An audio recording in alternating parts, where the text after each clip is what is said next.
Bonjour et bienvenue dans votre plateforme COVID-19 Sen, l'apport du numérique dans le plan de riposte nationale.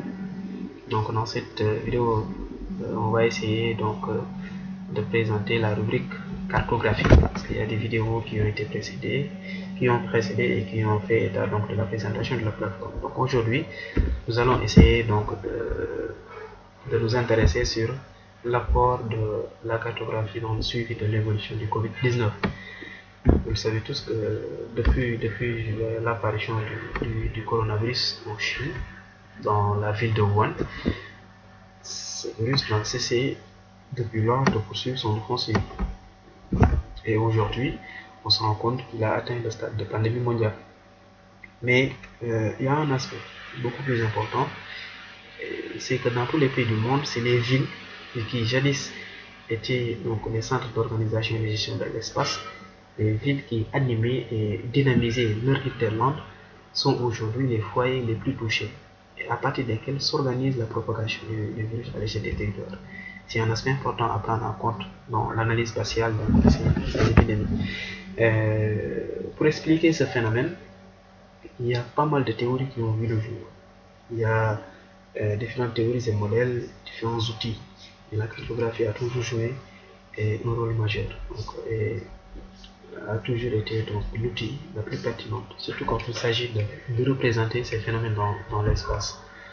On peut faire un petit historique en interrogeant les travaux de Charles Picquet en 1834, qui a essayé de cartographier les 48 quartiers de la ville de Paris, tramés par gradient de couleur pour montrer l'intensité des ravages du choléra dans Paris. En 1854 aussi, John Snow avait repris le même modèle et l'a amélioré pendant l'épidémie de choléra dans le quartier de Soho à Londres. Lui, il a essayé de localiser les malades, de localiser également l'endroit où il puisait l'eau. Et il a fini par déterminer que c'est en effet l'eau d'un certain puits qui était le foyer de contamination. Il y a également les travaux de deux auteurs, Andrew Cliff et Peter Haggett, The World Atlas of Epidemic Disease, qui est paru en 2004. Et dans leurs ouvrages, les auteurs soutiennent que la propagation des maladies épidémiques repose en quelque sorte sur trois principaux modes de diffusion. Le premier mode, c'est le mode hiérarchique. Le deuxième mode, c'est le mode local par voisinage de quartier. Et le troisième mode, c'est le mode perso, accentué aujourd'hui par l'explosion des flux aériens. Et dans ces trois modes, on peut retrouver également la pertinence dans beaucoup de pays des mesures qui ont été prises pour limiter la propagation du virus. Parce que dans certains pays comme le Sénégal, il y a l'interdiction des transports interurbains, qui pourraient rejoindre le premier mode. Il y a l'interdiction des transports interurbains à l'échelle des villes, parce que les villes entretiennent habituellement des relations d'échange, des flux. Donc cette intensité-là pourrait favoriser à long terme la propagation du virus. Donc pour ce qui est du mode local, par voisinage de quartier, vous allez dans certains pays, vous verrez qu'il y a des quartiers, ou bien des villes qui ont été ciblées pour être mises en quarantaine, ou bien pour être confinées, isolées et limiter le contact à l'extérieur, parce que le voisinage de quartier pourrait également favoriser la propagation du virus. Également, dans beaucoup de pays, dans le monde également, on peut retrouver ce troisième mode-là, le mode perso, le cas du Sénégal, qui a eu à fermer ses frontières aériennes, parce que il s'est trouvé que ces flux aériens intenses ont eu à favoriser la propagation du virus. Et les premiers cas de coronavirus au Sénégal sont des cas importés de l'extérieur. Mais aujourd'hui, avec le développement spectaculaire de l'informatique et de l'Internet, il y a de nouvelles outils, de nouvelles technologies de l'information géographique qui ont vu le jour et qui ont embarqué avec eux une panoplie de fonctionnalités. À l'image du web mapping, et qui permet aujourd'hui de suivre à temps réel l'évolution des épidémies à travers le monde. Donc dans le cadre de cette étude, nous avons essayé donc de nous focaliser sur cet aspect-là, d'utiliser les fonctionnalités du web mapping pour mettre en place une carte dynamique, une carte interactive qui permet de suivre l'évolution à temps réel du coronavirus au Sénégal.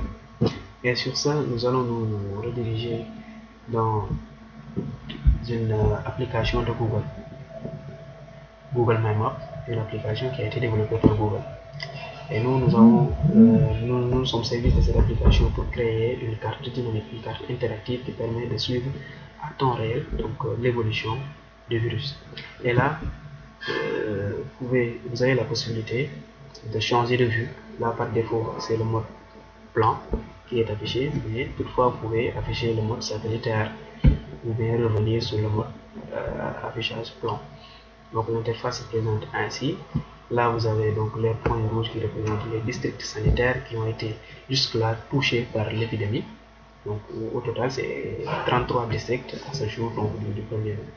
Donc là, il suffit juste de cliquer sur un point quelconque et vous avez les informations qui sont rattachées à ce point.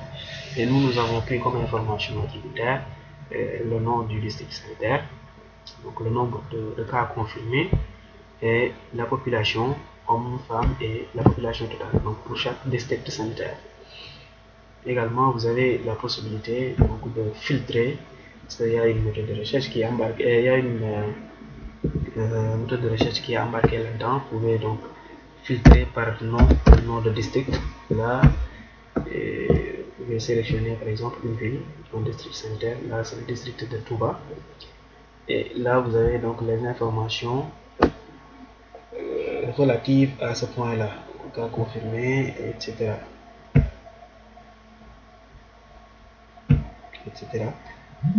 Donc là également, vous avez un autre onglet, une autre option qui est embarquée dans cette plateforme et qui concerne donc la lecture des informations générales au niveau du Sénégal. Et si vous cliquez sur ce point, vous vous rendez compte qu'à ce jour, on est à 1024 cas de contamination. Donc là, on est à 356 guéris, 9 décès, 658 patients sous traitement et 33 districts qui sont touchés. Donc voici en quelque sorte comment la plateforme se présente. Là, vous pouvez visualiser ces informations-là via donc notre site web covid19.b4s.com/covid19. Donc vous pouvez dans la rubrique cartographie visualiser ces informations et suivre donc l'évolution de la pandémie à temps réel. Donc c'est tout pour cette vidéo. Donc nous vous disons la prochaine fois pour d'autres séances.